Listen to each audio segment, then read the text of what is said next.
kalkulasi sendiri, jumlahnya banyak. Nah, saudara kasih oleh Tuhan, saya kaget. Kenapa mereka bisa begitu luar biasanya? Mereka bawa itu, menurut mereka itu adalah sesuatu yang penting, sesuatu yang luar biasa, adat istiadat. Saya bilang buat saudara, ikut Tuhan gak ada tuntutan untuk Anda bawa hal seperti itu. Ikut Tuhan tuntutannya cuma satu, persembahkanlah tubuhmu menjadi persembahan yang hidup. Amin saudaraku. Tapi itu aja kita masih sering gagal. Puji nama Tuhan, ada kasih karunia yang Tuhan berikan buat saya dan saudara. Saya gak bisa bayangin kalau hari ini kita ketemu Tuhan masih harus bawa korban bakaran. Kalau cuma ayam panggang kecil saudara. Saudara harus bersyukur sama Yesus Tuhan. Enyal engkau iblis dibilang gitu. Saya gak bisa bayangin kalau hari ini saya dikatakan seseorang, enyal engkau iblis. Kita bisa demo saudara. Tapi hari itu Petrus hanya bisa diam. Yesus menengking pikiran iblis dalam dirinya. Enyahlah engkau iblis dikatakan. Engkau suatu batu sandungan bagiku. Sebab engkau bukan memikirkan apa yang dipikirkan Allah, melainkan apa yang dipikirkan manusia. Saudara, berarti apa yang harus kita mulai untuk mendisiplin pikiran saya dan saudara? Ini penting saudara. Amsal 3 ayat 5. Kita mulai dari ini. Kira-kira waktu saya berapa menit lagi? 30 menit lagi Pak. Oh sampai jam 3. Oh oke siap. Terima kasih. Percayalah kepada Tuhan dengan segenap hatimu. Dan janganlah bersandar apa saudara? Ternyata pikiran saya dan saudara gak bisa dipercaya. Percaya deh, udah gue bilangin percaya, jangan percaya. Saudara. Ini ayatnya. Halo? Bersandar, percayalah apa kepada Tuhan dengan segenap hatimu. Dan janganlah bersandar pada apa? Karena pengertian saudara nggak bisa dipercaya.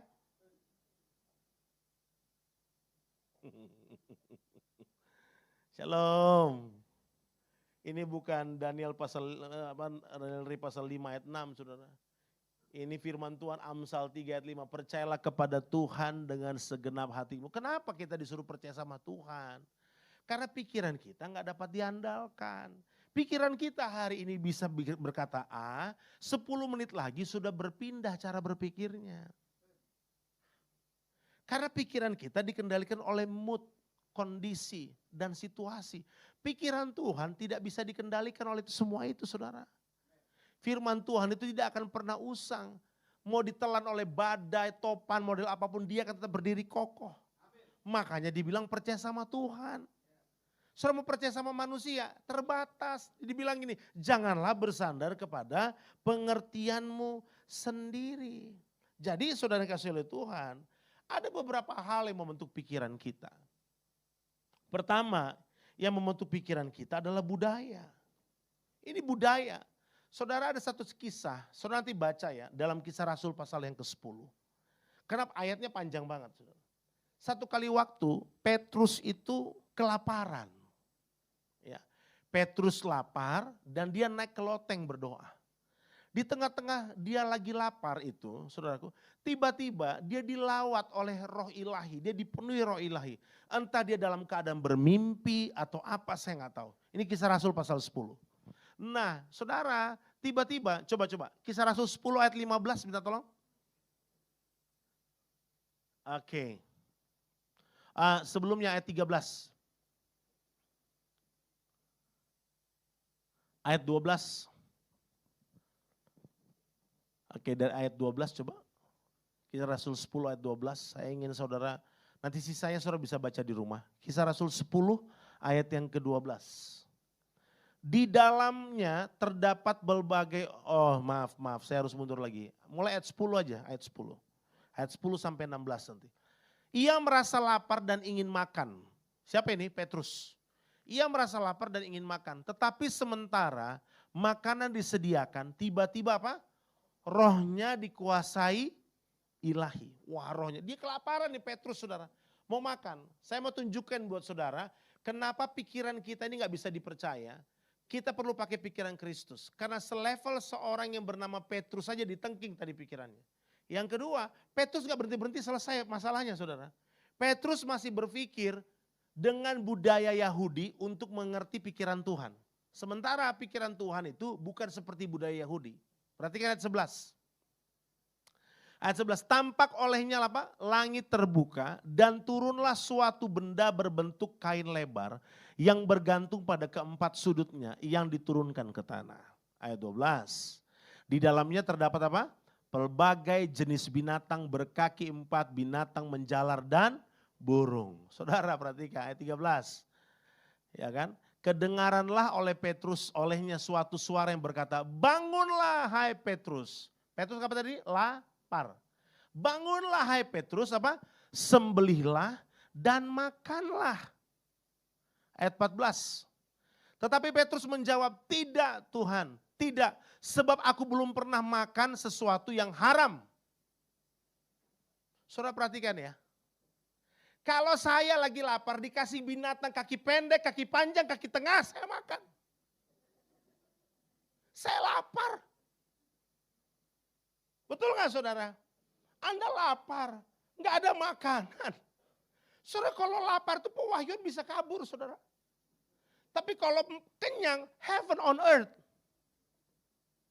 Saudara orang kalau lapar dicolek bisa lain ceritanya saudara. Karena lapar. Ini Petrus lagi mau berdoa.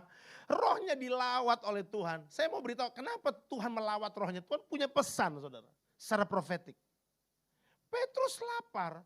Tuhan kasih tahu ini. Dia kaget. Karena saudara orang Israel itu, orang Yahudi itu. Saudara punya aturan makan. Hewan berkuku belah gak boleh. Hewan yang begini gak boleh. Hewan yang kukunya pedikur gak boleh. Yang boleh itu yang begini, yang boleh itu haram. Saudara tahu berarti artinya haram. Bagi kita semua haram. Haram itu artinya unclean. Segala sesuatu yang dimuntahkan keluar itu artinya haram. Jadi bukan mengacu pada binatang sesungguhnya. Bahkan dalam pelajaran-pelajaran secara teologis pun itu dibuktikan. Saudara perhatikan di sini. Petrus bilang gini, ini haram dan yang tidak apa? Tahir. Tapi Petrus lupa yang ngomong sama dia itu siapa? Saudara dengar ya, Tuhan yang ngomong, kita merasa kita lebih berhikmat dari Rasul Paulus. Tuhan yang ngomong. Hari ini karena saudara ditelepon sama Mensesnek. Dan saudara dibilang karena ada reshuffle kabinet. Maka saya akan mengundang Bapak untuk datang ke Istana Negara karena Pak Jokowi panggil saudara. Apakah saudara berkata haram? Saudara akan datang. Saudara nggak akan ragu untuk datang. Kenapa? Yang mengundang RI 1. Betul dong? Orang yang punya kuasa. Ya mungkin masih ada keraguan, tapi biasanya orang nggak akan ragu. Kenapa? Yang mengundang orang yang punya tanggung jawab. Nah saudara perhatikan ini. Yang bicara buat Petrus ini Tuhan. Harusnya Petrus tidak perlu meragukan. Tapi dengar, mindsetnya Petrus, mindset budaya Yahudi. Saudara datang ke tempat ini ibadah, kalau engkau bawa persoalanmu, engkau gak bisa memuji Tuhan. Saudara akan sulit angkat tangan karena jam Rolexmu lebih berat. Saudara gak akan mau memuji menyembah Tuhan lompat-lompat karena bedakmu yang dari Christian Dior itu akan luntur berubah jadi bau minyak tawon. Saudara kan takut untuk lakukan itu semua. Kenapa? Engkau datang dengan bawa persoalanmu. Saya beritahu saudara, persoalanmu taruh di parkiran. Datang ke tempat ini dengan hati bilangin, Tuhan aku ingin memberkati engkau. Saudara bisa nyanyi, bless the Lord, oh my soul. Oh my soul. Worship his holy name. Sing like never before. Come sing. Oh my soul, I worship your holy name. Jadi saudara jangan bawa persoalanmu ke sini. Tuhan tahu masalah saudara. Izinkan Tuhan bicara buat saudara. Jangan kayak Petrus saudara. Udah lapar masih tawar menawar. Kalau yang nawarin manusia, saudara bisa tawar-menawar. Ini Tuhan bilang. Saudara perhatikan ayat 15. Ini Tuhan tengking lagi Petrus untuk kedua kalinya. Kedengaran pula yang kedua kalinya suara yang berkata kepadanya, apa yang dinyatakan apa? Halal oleh Allah, tidak boleh engkau nyatakan haram. Saudara bayangkan itu.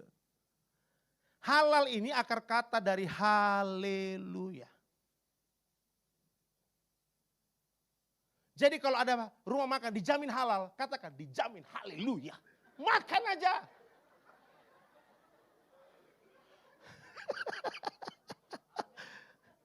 Sorak-sorai bagi rajamu. Yang halal dan haleluya katakan. Saudara ini kok dijamin halal, enggak usah takut, itu haleluya. Karena kata hal serius, saudara, dalam konteks bahasa Ibrani, kata haleluya itu akar katanya halal. Karena halal itu artinya bersih, tahir.